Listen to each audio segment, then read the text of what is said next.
doy la bienvenida. Hoy es martes de la 8ª semana del tiempo ordinario. La Iglesia en Colombia celebra hoy la feria correspondiente a la liturgia del día. Por eso le invito a disponer su oído, la mente, también el corazón, para escuchar el Evangelio que se proclamará del día de hoy. Les proclamo la buena noticia de nuestro Señor Jesucristo, según San Marcos, capítulo 10, versículos desde el 28 hasta el 31.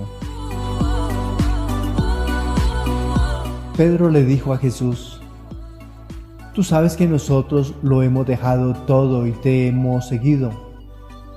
Jesús respondió: «Les aseguro que el que haya dejado casa, hermanos y hermanas, madre y padre, hijos o campos por mí y por la buena noticia, desde ahora en este mundo recibirá el 100 por 1 en casas, hermanos y hermanas, madres, hijos y campos en medio de las persecuciones, y en el mundo futuro recibirá la vida eterna. Muchos de los primeros serán los últimos, y los últimos serán los primeros». Palabra del Señor. Nuestra reflexión para el día de hoy. Para comprender mejor cada uno de los textos, les invito a hacer lectura de cada una de las lecturas antes de escuchar la reflexión para una mejor comprensión de lo que aquí decimos. La primera lectura, que es la carta del apóstol San Pedro, la primera de ellas en su capítulo 1, versículos del 10 al 16, se sitúa en un contexto de persecución y sufrimiento para los cristianos. Se cree que fue escrita hacia finales de la década de los 60 después de Cristo, entre los años del 64 al 67 aproximadamente, posiblemente durante el reinado de Nerón, quien es conocido por su severa persecución de los cristianos en Roma. Los destinatarios de la carta son principalmente comunidades cristianas de la región de Asia Menor, lo que hoy nosotros conocemos como Turquía. El relato de hoy hace parte de la revelación profética del Espíritu y lo que exige tener una nueva vida, que es la santidad del neófito.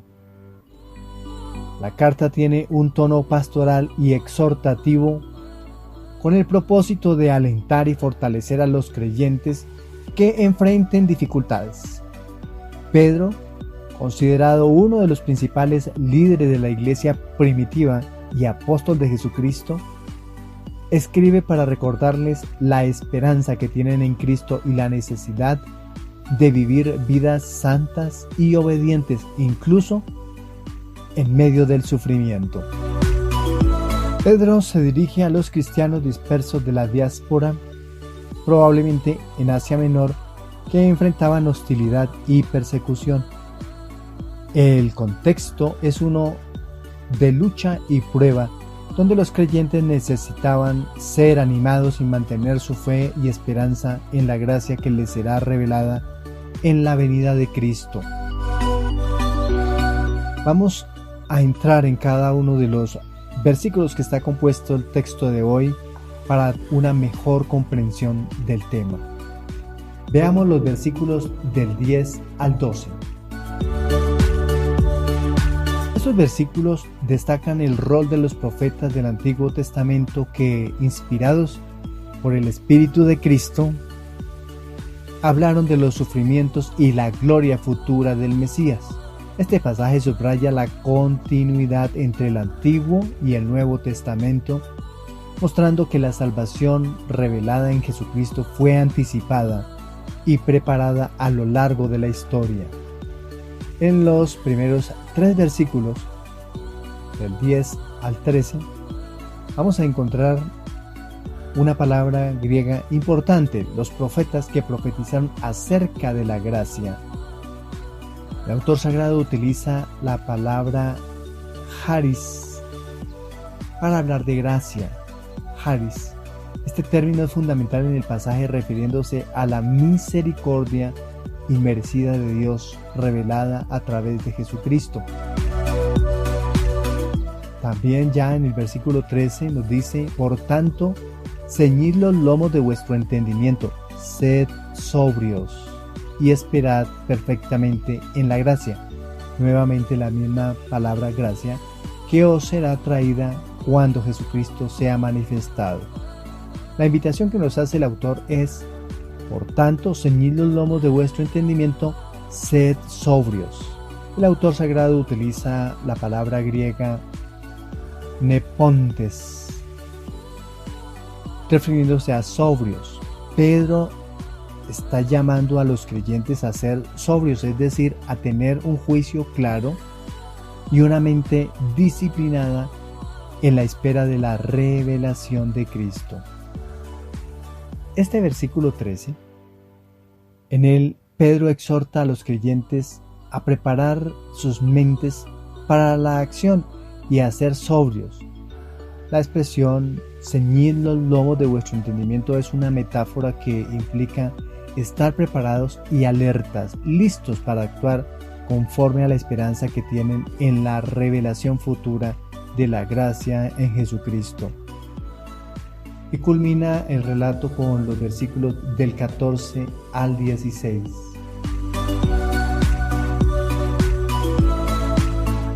Aquí Pedro llama a una vida de santidad y obediencia, contrastando la vida anterior de ignorancia con la nueva vida en Cristo.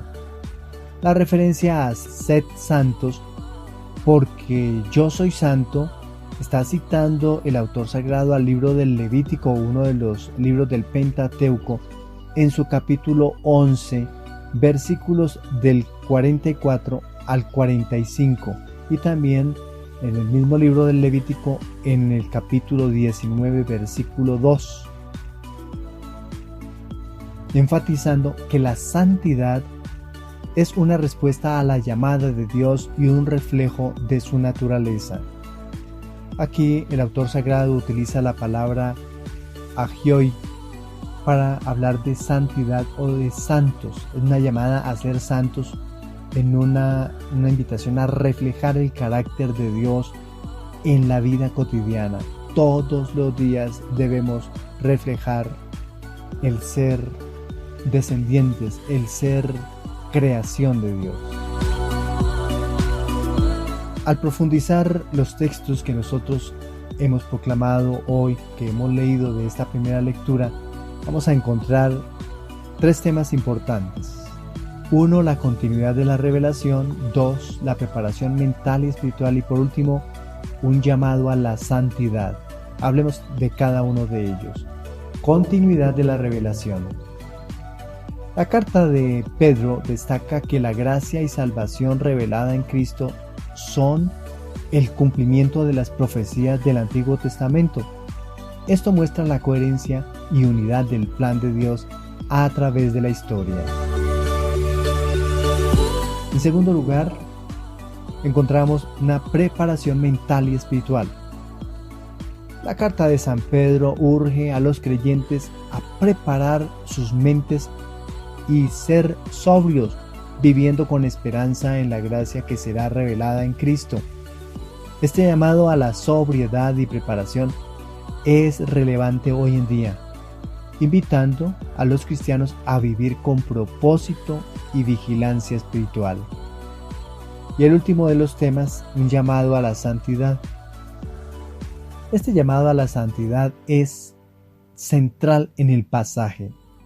La santidad es presentada no solo como una obligación moral, sino como una identidad que los creyentes deben reflejar en su vida diaria, inspirados por la santidad de Dios. San Juan Crisóstomo, padre de la Iglesia, insistió en la importancia de la santidad y la sobriedad en la vida cristiana. En sus homilías a menudo enfatizaba la necesidad de una preparación continua y una vida moral recta, reflejando la santidad de Dios. Su enseñanza refuerza el llamado de Pedro a vivir vidas santas y preparadas. No se nos puede olvidar que estamos en la semana de la Santísima Trinidad, Padre, Hijo y Espíritu Santo, que estábamos celebrando el domingo pasado y que por supuesto lo celebramos en el transcurso de toda la semana. Así como Dios es santo y nosotros hacemos parte de Él porque somos criaturas hechas por Él, debemos ser imagen y semejanza de Él, y en este caso en santidad. En muchas cosas más, pero lo que nos exigen hoy es eso, santidad. Hoy en día, el mensaje de la primera carta de Pedro en su capítulo 1, versículos del 10 al 16, sigue siendo pertinente. En un mundo lleno de desafíos y distracciones, los creyentes están llamados a vivir vidas de santidad y sobriedad, preparándose continuamente para la gracia que se revelará en Cristo. La exhortación de Pedro a ceñir los lomos de nuestro entendimiento y a no conformarnos con los deseos anteriores nos invita a una transformación continua, alineada con la naturaleza santa de Dios. Por lo tanto, al reflexionar sobre este pasaje, somos recordados de la esperanza viva que tenemos en Cristo y del llamado a vivir de manera que refleje su santidad y gracia en todas nuestras acciones. Ante esta propuesta que nos hace el Espíritu de Dios por medio de la primera carta de Pedro, vamos a responderle con el Salmo 97 y acompañaremos cada uno de los párrafos de este salmo con esta frase antífona que ha de resonar en cada uno de los párrafos. El Señor manifestó su victoria. El Salmo 97 es un himno de alabanza que celebra la soberanía de Dios y su intervención salvadora en la historia de Israel. Este salmo forma parte del grupo de los salmos reales. Están ahí el Salmo 92 y el Salmo 98, que destacan la realeza y el dominio de Dios sobre toda la creación. La tradición judía sitúa este salmo en el contexto de la celebración de la liberación y la restauración del pueblo de Israel, posiblemente en relación con eventos históricos como el retorno del exilio en Babilonia o victorias militares bien significativas. Vamos a reflexionar cada uno de los párrafos que está compuesto el salmo. Versículo 1. Cantad al Señor un cántico nuevo, porque ha hecho maravillas. Su diestra le ha dado la victoria, su santo brazo. Este versículo inicia con una invitación a cantar un cántico nuevo al Señor, un término que sugiere una ocasión especial de gratitud y adoración. La expresión ha hecho maravillas alude a los actos poderosos y milagrosos que Dios ha realizado en favor de su pueblo. Su diestra y su santo brazo son metáforas que van a simbolizar el poder y la intervención divina en la historia, manifestando la fuerza y la santidad de Dios. ¿Cuándo interviene Dios en la historia? En la medida en que el pueblo o el hombre le clama a Dios su presencia en ese momento, en la historia o en cualquier acción salvífica. Cuando se abandona en las manos de Dios el día, cuando se abandona en las manos de Dios todo lo que ha de ocurrir o cualquier situación difícil, Dios siempre dejará que ocurran las cosas, pero no interviene. Si nosotros le clamamos a Dios con lágrimas en los ojos, por el sufrimiento, por las situaciones que estamos pasando, es cuando Él interviene. Por eso es bueno clamar a Dios y hablarle de los momentos y dificultades que estamos pasando para que Él empiece a intervenir al cambio que si estamos sufriendo, empiece Él a intervenir para que empiecen a funcionar las cosas y a traernos alegría, a cambiar nuestro llanto en gozo. Versículos del 2 hasta el 3b. El Señor da a conocer su victoria, revela a las naciones su justicia, se acordó de su misericordia y su fidelidad en favor de la casa de Israel. Estos versículos destacan la manifestación pública de la justicia y victoria de Dios. La victoria aquí no solo implica triunfo militar, sino también la salvación y la liberación. La justicia de Dios se revela a las naciones, indicando que su obra redentora tiene un alcance universal. Luego dice, se acordó de su misericordia. La misericordia, el autor sagrado utiliza la palabra hebrea Gesed, y la fidelidad utiliza la palabra hebrea Emunah de Dios, es decir, la misericordia y la fidelidad de Dios son atributos clave que subrayan su amor constante y su lealtad hacia Israel. ¿Cómo traduciríamos nosotros Gesed, que es la misericordia? Bueno, es como ese amor fiel. Es un término que va a denotar el amor constante y el compromiso inquebrantable de Dios hacia su pueblo, lo que llamaríamos nosotros como la alianza. La otra palabra hebrea, emunah, es la fidelidad, que se refiere a la confiabilidad y la verdad de Dios en sus promesas y acciones. Dios, cuando pacta, cumple. Versículos del 13 hasta el 4. Los confines de la tierra han contemplado la victoria de nuestro Dios. Aclamad al Señor, tierra entera, gritad, vitoread, tocad. La declaración de que los confines de la tierra han contemplado la victoria de nuestro Dios enfatiza la universalidad del reinado de Dios. La invitación a la tierra entera a aclamar, gritar y vitorear al Señor es un llamado a todos los pueblos a reconocer y adorar al único Dios verdadero. La palabra hebrea que utiliza el autor sagrado, contemplando la victoria, los confines de la tierra han contemplado la victoria. Esa victoria es Yeshua, traducido Yeshua, y eso nos suena a nosotros como a Jesús, y lo traducimos como victoria o salvación. Implica eso, liberación y seguridad pronunciada por Dios. Este Salmo 97 se compuso como una respuesta de alabanza a las acciones salvadoras de Dios. Su estructura y también el contenido sugieren que pudo haber sido usado en contextos litúrgicos, especialmente en festivales y celebraciones nacionales. La mención de maravillas y la universalidad del mensaje reflejan el carácter inclusivo de la adoración y la soberanía de Dios sobre toda la creación.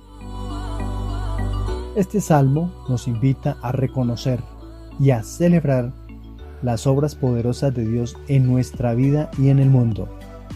En un contexto contemporáneo, este salmo nos recuerda la importancia de la gratitud y la alabanza. La mejor manera de agradarle a Dios es alabándole. Necesitamos darle gracias por todo lo que ha hecho Él en nosotros y la mejor manera es la alabanza. Y este salmo, estas líneas hoy nos están llamando a ver la justicia y la misericordia de Dios no solo como actos históricos, sino como realidades presentes que debemos proclamar y compartir con todos. Hoy en el mundo lleno de desafíos y divisiones, el Salmo 97 nos llama a unirnos en adoración y gratitud, reconociendo que la justicia y la salvación de Dios están disponibles para todos, a cantar un cántico nuevo. Renovamos nuestra esperanza y compromiso en vivir conforme a los atributos divinos de misericordia y fidelidad, siendo testigos de su amor y justicia en nuestras comunidades y más allá. La propuesta del Evangelio.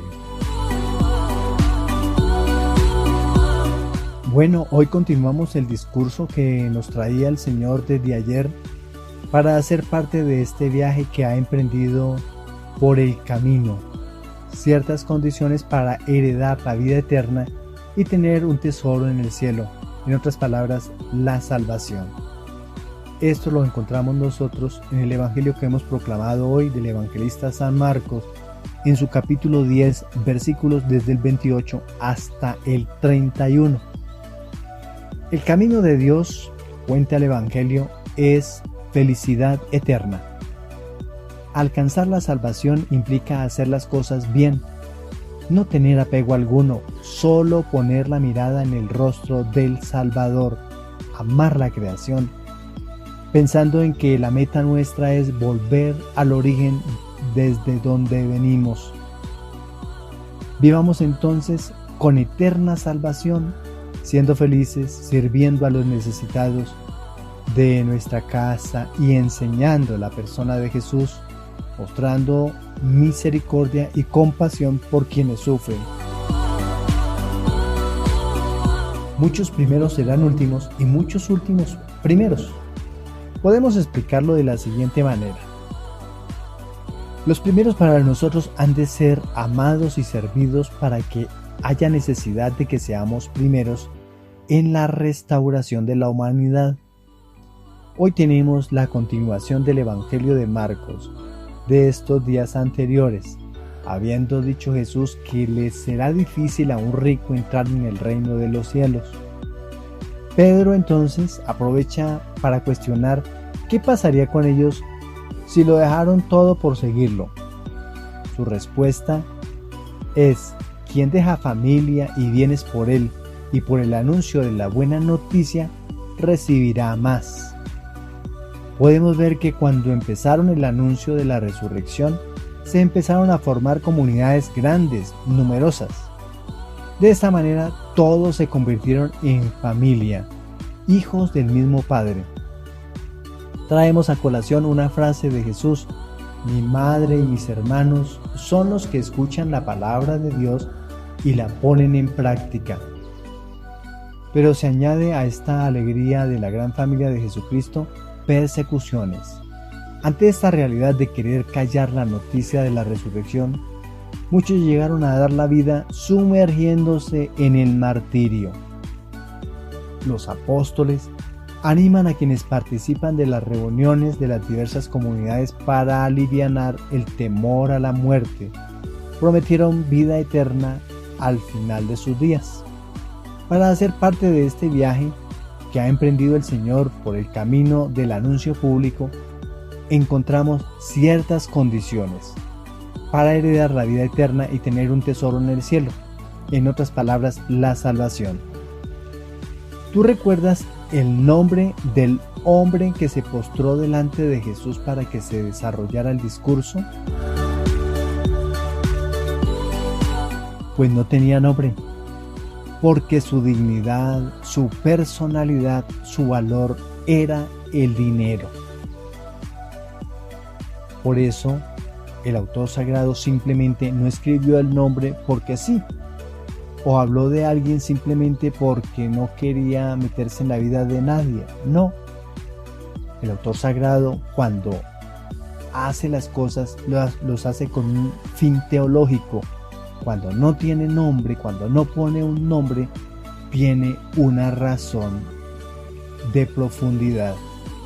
Hubiera tenido nombre, hubiese ocurrido como en el relato de Zaqueo, que era un hombre también rico, pero decidió despojarse de su riqueza, ponerlas al servicio de la misión, los pobres, para que ellos se sintieran amados, de la misma manera como el Señor lo amó con su mirada cautivadora para llevarse a Zaqueo a su reino.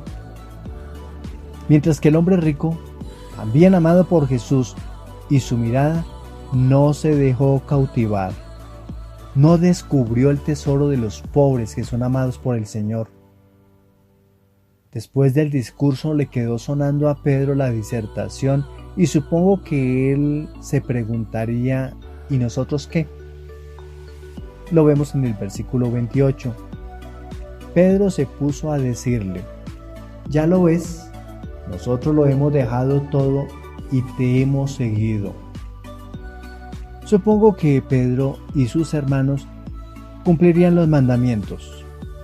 No hizo referencia al respecto el autor acerca de este tema, pero sin embargo Jesús dijo: yo os aseguro, nadie que haya dejado casa, hermanos, hermanas, madre, padre, hijos o hacienda por mí y por el Evangelio, quedará sin recibir el 100 por uno ahora al presente, casas, hermanos, hermanas, madres, hijos y hacienda con persecuciones, y en el mundo venidero vida eterna. Ahí está su respuesta. Quien tiene la capacidad de renunciar a sus propiedades, a sus afectividades, al tesoro de su familia, incluso a su propia vida por Jesús y su anuncio, la buena noticia, la buena nueva, obtendrá un gran tesoro en la vida actual: casas, la iglesia, templos por doquier, hermanos y hermanas. ¿Cuántos? Pues los cristianos, algo más de 1.375.800.000. Al 31 de diciembre de 2021 tenemos ese dato. Bautizados en el mundo. Madres, María y la iglesia. Hijos, sus discípulos, sus seguidores. Hacienda, este mundo que Dios Padre creó para toda la humanidad, incluyendo persecuciones, porque es por Jesucristo. Pero a estos les llegará el premio en el cielo, vida eterna, que fue lo que preguntó el hombre rico. En otras palabras, el hombre debe recuperar la libertad que Dios le dio, desprendido de ataduras y posesiones, para que opte por seguir y vivir la felicidad de saberse en el camino que conduce a la salvación. ¿Quién fue Zaqueo? Un hombre rico que quiso darse y desprenderse de sus riquezas para darla a los pobres. ¿Quién fue el hombre rico? Cada cual es de lo que da, de lo que construye, de lo que deja ver. La solidaridad construye salvación y esas acciones hacen a una persona. Los demás se hacen a sí mismos. En nuestra doctrina, la salvación llega en comunidad, en apoyo. Nos salvamos en conjunto, en amor, en solidaridad, en afecto y entrega generosa por los que se aman. Tu gran preocupación debe ser la salvación de tu hermano. En eso consiste ser como Jesús. Concluye el Señor en el versículo 31 del capítulo 10. Pero muchos primeros serán últimos, y los últimos primeros. Es como una enseñanza adicional para Pedro, que procurara ser último para que tuviera reconocimiento en primer lugar. Muchos primeros, como Pedro, sigue siendo primero. Siguió a Jesús y terminó con muerte en cruz con 3 documentos canónicos: el Evangelio de Marcos, su posible testimonio oral que está consignado en ese libro, primera y segunda carta de Pedro, y ciertas comunidades en las que evangelizaba, como Jerusalén, la comunidad de Felipe en Samaria, Antioquía, Lida, Jope y Cesarea.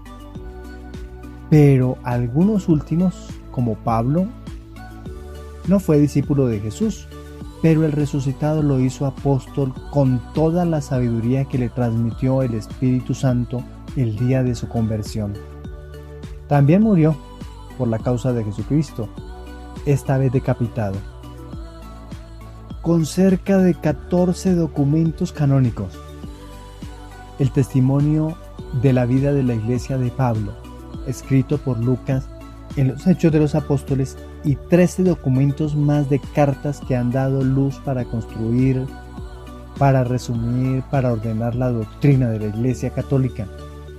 Perseguidor de los cristianos, y después de su conversión, sus mismos hermanos le cerraron las puertas y no le dieron la oportunidad de hablarles del gran tesoro de su testimonio, lo cual se fue al mundo de los gentiles, visitando y creando muchas comunidades. Ahora Pablo, como Pedro, es pilar de la Iglesia, una de las columnas fundamentales. La fecha en que celebramos el Día del Papa, ese día recordamos dos columnas fundamentales, Pedro y Pablo. Esa es la respuesta. Esa es la respuesta que Jesús le da a Pedro cuando él pregunta: ¿ya ves que nosotros lo hemos dejado todo y te hemos seguido? Es decir, su entrega generosa, el seguir a Jesús valientemente con honestidad y con sinceridad, obtendrá su recompensa. Igual nos ocurre a todos nosotros. ¿Dónde está puesta nuestra confianza? ¿Dónde está puesta tu confianza? ¿Y a quién estás siguiendo en nuestra vida espiritual? Esa es la pregunta que les dejo para reflexionar el resto del día. Para todos un feliz día. Que reflexionemos, que nos pongamos en el puesto y hagamos resonar esta palabra en nuestros oídos y actuemos. No es abandonar nuestras responsabilidades para seguir a Jesús, es asumir nuestra responsabilidad y responderle a Jesús para así implantar el Evangelio en nuestra vida y en nuestra familia. El Señor, en el día de hoy y en el transcurso de toda la semana, nos colme de su alegría y de su bendición. Felicidades.